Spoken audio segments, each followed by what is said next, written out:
tomar uma ordem só para saber. Vamos lá. Depois do processo, é sugerido que a pessoa comece a estimular o corpo, e aí o prana vai entendendo, atendendo as necessidades, e aí quanto mais músculo... Assim, uma arte marcial, arte marcial, corrida... Eu fiz, por exemplo, bem egóico agora minha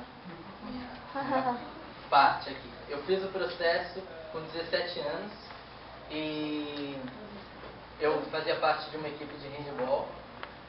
E aí esperei 3 meses para o meu corpo se ajustar, né, aquela nova informação. Às vezes eu tinha queda de pressão, em alguns momentos eu sentia, sei lá, muito sensível para chegar numa quadra e aí ter que enfrentar um bloqueio e tal. Então eu esperei esse tempo e depois de 3 meses eu estava com o gás todo e entrei. E aí enquanto o pessoal parava para tomar água eu estava tudo tranquilo.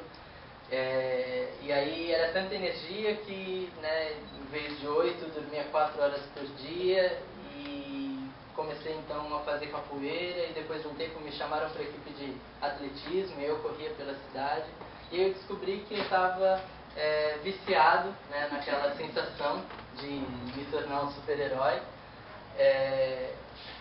e canalizei essa energia para a minha autodescoberta, né, para o meu centramento. Quantos anos você tem hoje? 24. Quer dizer que desde os 17 você não come Não. Eu, em várias situações, eu como. Às vezes é mais fácil eu comer do que explicar isso aqui que eu como. Então, tem várias situações sociais. Dentro de uma...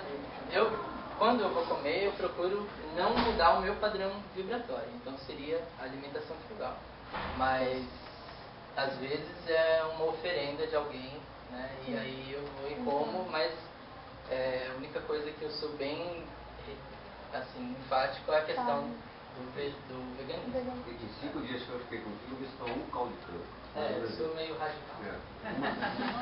O sono tende a diminuir com o tempo ou... Não, a partir do 4º dia ele quase reduz pela metade. Mas ele tende a estagnar ou com o tempo isso vai cada vez assim? Aí é tudo de acordo com uma reprogramação mental.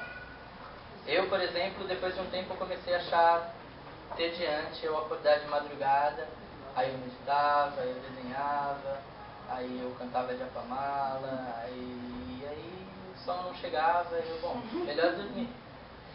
E aí... Eu queria saber se nesse processo aí, o que influencia na desintoxicação? O nível de intoxicação da pessoa ou o equilíbrio espiritual e emocional dela?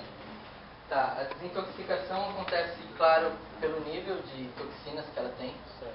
E a primeira semana, por isso, né, chamada Semana do Corpo Físico, em função dessa desintoxicação forte que a pessoa tem. Então, durante os 7 dias, ela vai no banheiro todos os dias fazer xixi. E os sintomas são muito fortes? Varia de como você acredita que eles têm que ser. Certo. Isso que eu estou falando parece uma coisa muito abstrata, mas é muito real. A gente recebe pessoas que já no primeiro dia, uau, isso vai ser muito punk pra mim, porque eu adoro água e tal, e passa 7 dias muito punk. E tem pessoas que também adoram água, e não, eu acho que eu estou preparado. Então o equilíbrio emocional também conta. Mental, estabilidade mental. Geralmente perde 7 quilos, né? A primeira semana já de cara a gente perde 5 quilos, normalmente. Mas ao término dos 21 dias existe essa questão de reprogramação, onde você entra, vai estabilizando até o ponto que você programou o seu corpo. E a gente tem um caso de uma pessoa que se preparou bastante antes de fazer o processo e ela não se permitiu acreditar que ela iria emagrecer uma vez que ela estava fazendo escondido dos pais. Tem as pessoas que passam, né, de acordo com o que ela cria, ela estabiliza ou não. Eu fiquei cadavérico. Eu era um esqueleto andante. Era feio mesmo. E questões de problemas de saúde, assim, hipotireoidismo, ou qualquer outro problema? Tem alguma restrição ou também vai dessa coisa da pessoa? Bom, tudo, né? Independente desse processo, tudo a gente se molda. Essa é a realidade, né? A gente deixou de acreditar nas coisas talvez por limitação do meio, né? Por a gente ter sido educado cheio de hipóteses, né? Mas, vamos lá para a religião. Jesus falou que a gente poderia fazer muito mais do que ele fez, e ele andava em cima d'água, né?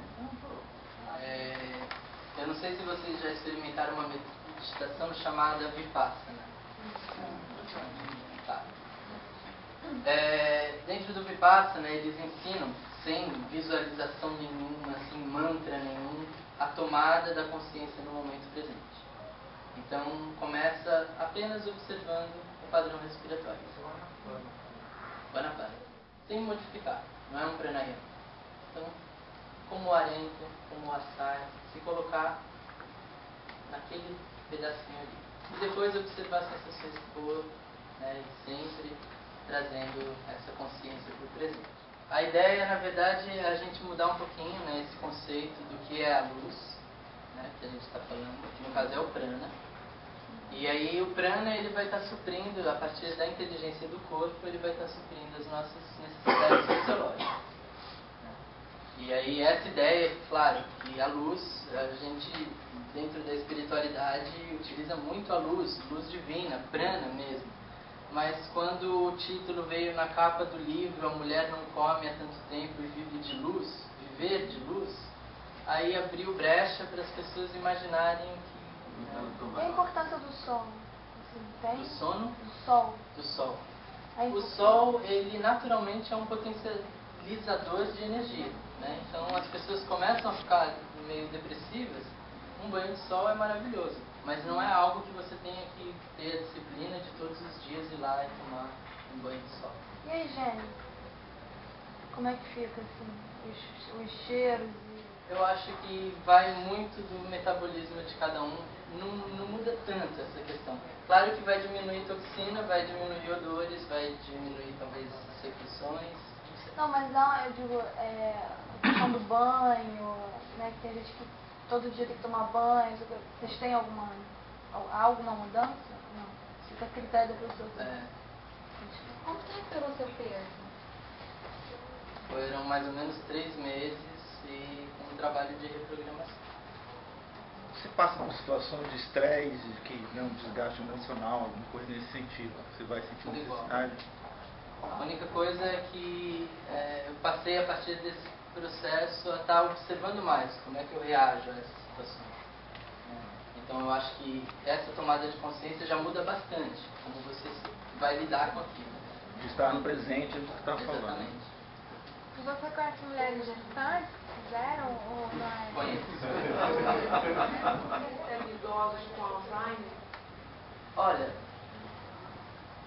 se o idoso com Alzheimer ele acredita que é possível ele fazer esse processo, se ele acredita, a gente recebe. Né? Se é alguém que está levando uma suposta possibilidade dele se curar, a gente não recebe. Não é um centro clínico, é um centro de autossondagem, de autoconhecimento. Quem é a pessoa do seu convívio que, se tem alguém que não come nada, se quanto tempo tem que essa pessoa não come nada e qual é a idade dessa pessoa? Puxa vida, eu não conheço ninguém que não coma nada. Né? Eu fiquei uns 9 meses, eram 6, mas eu fiz o processo para não comer nunca mais, então 6 meses virou nada para mim. Aí com 8 meses eu me deparei com uma ficha que caiu e toda a liberdade que eu estava buscando eu estava condicionando ela. Bom, eu gerei muita violência em função disso, de negar, né, de estar sendo muito afixado nesse valor não comer. Né? E depois caiu a ficha de que, poxa, é muito mais importante a não violência em todos os aspectos do que o simples fato de eu manter aquele até ego de eu não como. Né? Então aprendi que a gente pode, dentro da minha experiência, eu coloquei 3 dias de seco na semana, ou seja, só prana, e 4 dias eu tomo suco. E eventualmente eu tenho situações onde eu como alguma coisa.